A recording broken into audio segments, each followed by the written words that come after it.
Good morning, children. Hope you are safe and good. Children, this is chapter 1, part number 3. So, chapter name is matter only. So, you can see in my last video, we have discussed already interconversion of different state. I have explained you that what happened and in what conditions solid changes into liquids, liquid changes into gases, okay, and vice versa. So, that I will continue in this video also. So have a look. So C part that I have already explained you, I am starting again. Okay, so C part, C condition was the how we convert solid to gas and vice versa.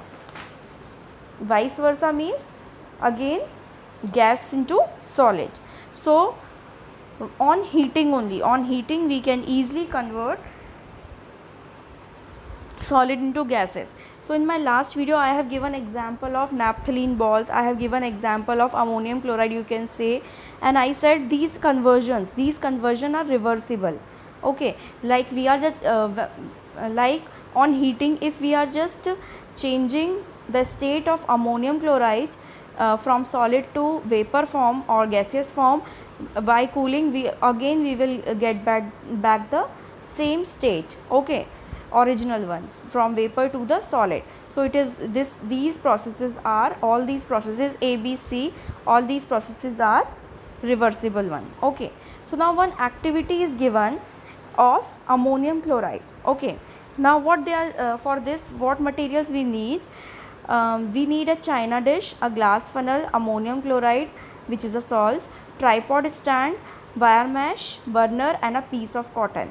So what we will do in this, that on what we will check the sublimation process and deposition process. Okay, so what is sublimation? Sublimation is a process in which we are converting directly a solid substance into its gaseous state. Okay, so you can see this diagram. In this diagram, in this china dish we have solid ammonium chloride. When we will heat it, and we have to invert over this, we have to invert this this china dish or this salt content amount with the funnel. Okay, we have to use inverted, we have to inverted funnel, we have to place, and the open end of this funnel also, or stem of the funnel also, we have to close it with the help of cotton plug, or we have to put some cottons. Okay, so to close this this stem of the funnel. Okay, funnel we usually use for pouring kerosene oil and all. Okay, so you all know what is funnel. Now, so when we will heat it, what happen? This solid ammonium will deposit it will turn directly, it is earlier it is in solid state. So when we will burn it, it will convert it into vapor form. So directly it will come from solid into the vapor form. And as you know, this area of the funnel is cool. Okay, this heat is not here, not present here, it is cool part. So all this sodium chloride will condense here.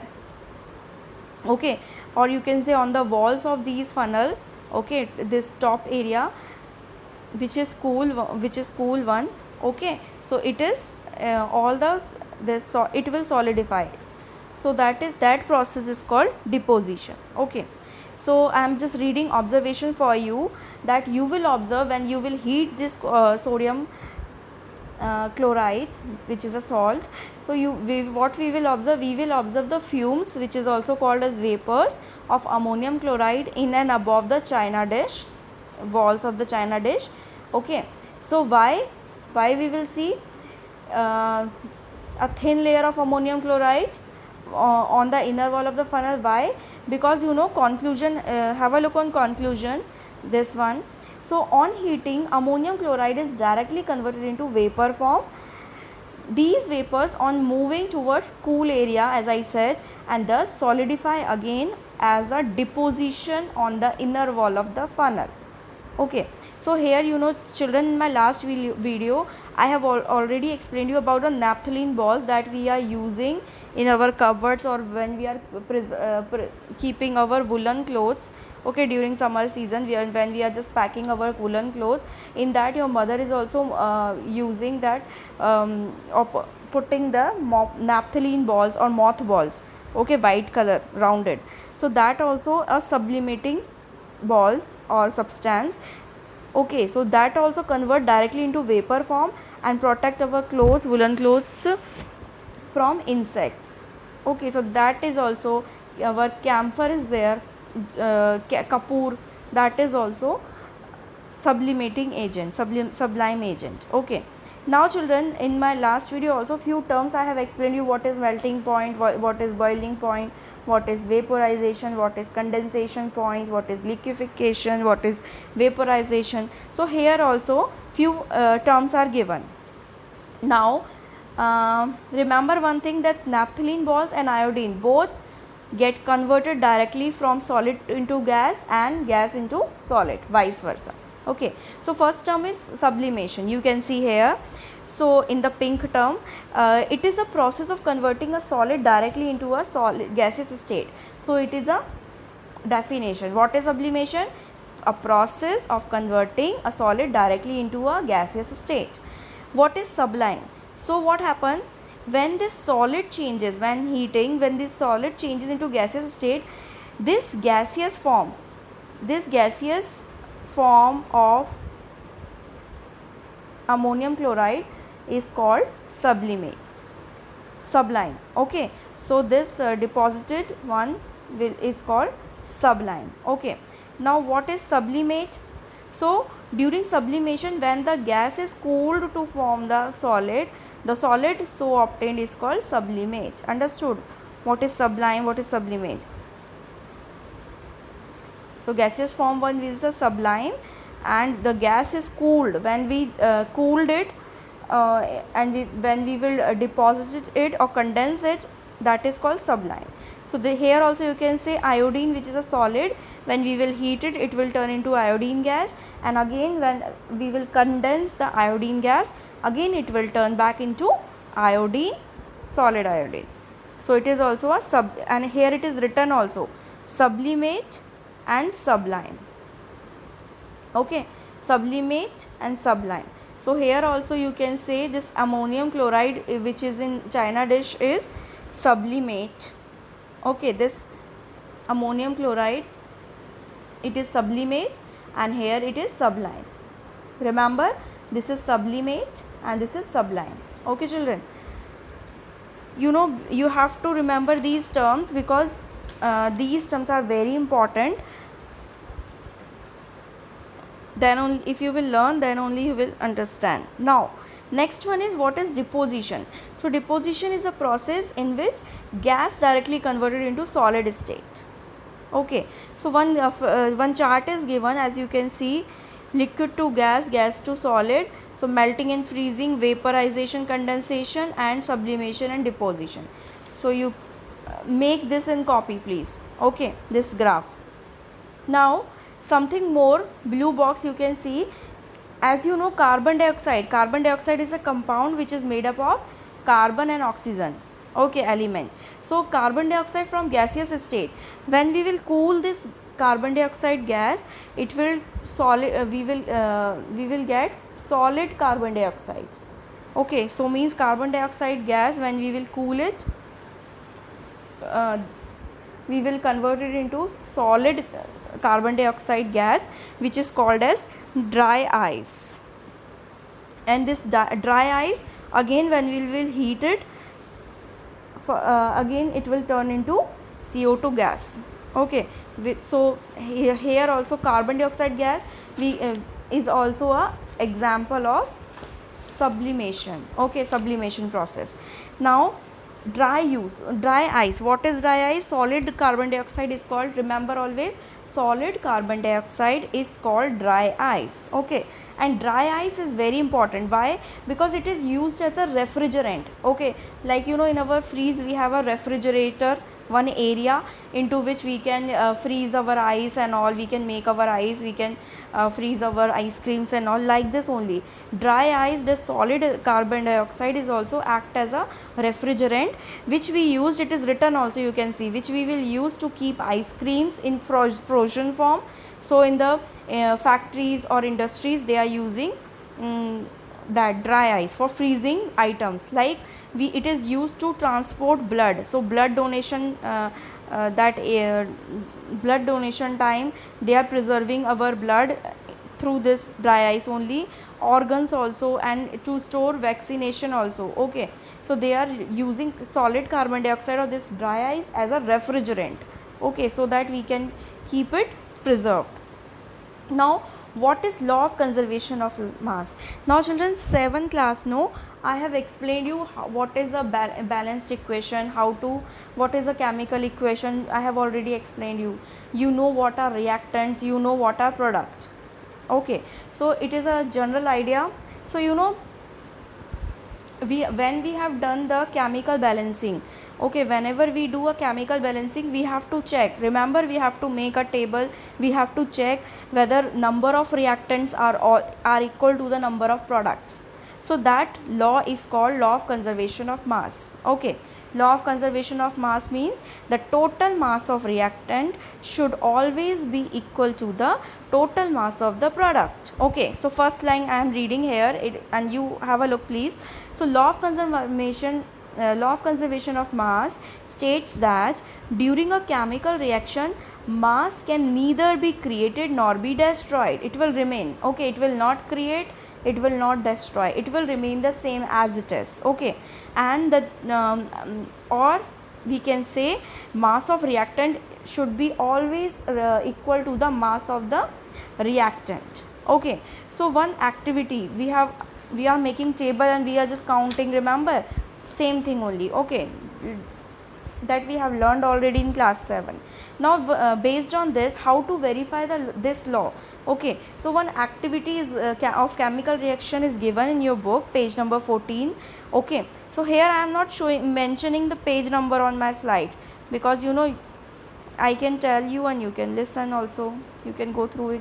Now, so this law, you know, we need few materials. First one is we need concentrated hydrochloric acid, we need silver nitrate solution, we need a conical flask, we need a ignition tube, and we need a cork and a string. Okay, so now what we have to do, we have to pour 10 ml of silver nitrate in a conical flask. You can see, so this pink color, you can see white color and all, it is a silver nitrate solution, we have to fill it. Now half fill of the ignition tube, you can say this one, ignition tube. So this ignition tube, or kind of a test tube, it is looking like a test tube. Okay, name is ignition tube. So we have to fill HCl, hydrochloric acid, into this. Okay, now we have to hang this test tube which is having HCl, okay, as it is. Okay, safely we have to hang it, and we have to weigh it. Okay, we have to take, because we have to find out the mass. Mass means weight, how much weight is there. Okay, what is the weight of this silver nitrate and HCl. So we have to record the mass. So first we will, without mixing these two reactants, okay, we have to take the mass. Okay, so after hanging this ignition tube which is containing HCl, weigh the apparatus. Okay, and now what we will do, first without mixing, as it is, we will take the mass and then we will mix. So here it is written, have a look, I am reading for you, that now carefully tilt the ignition tube. Now with the help of string you can tilt the ignition tube, allow these HCl to mix with silver nitrate solution, and we all know that whenever these two silver nitrate and HCl reacts together, a chemical reaction will occur.